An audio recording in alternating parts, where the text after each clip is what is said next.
Atuk Man niaga. Atuk Man niaga, dia niaga kalau lauk hari ni tak habis, dia tak jual besok. Dia sipeh. Dia sedekah kat orang. Atuk Man kau iman yakin kuat. Sebab dia ada iman yakin. Itulah kalimah waktu kita nak meninggal. Asyhadu an la ilaha illallah. Itulah tauhid. Itulah syariat ni.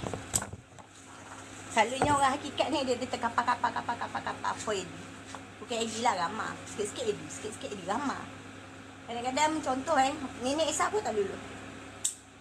Dia masih orang syariat biasa. Macam mana cakap Kak cakap mesti orang marah. Macam mana cakap Mama aku tak lulu.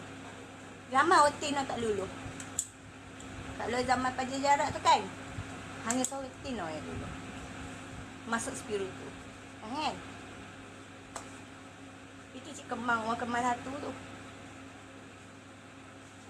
Selalunya kalau bila dia ujian hidup, dia dah tua super mak aku ni, dia dah pernah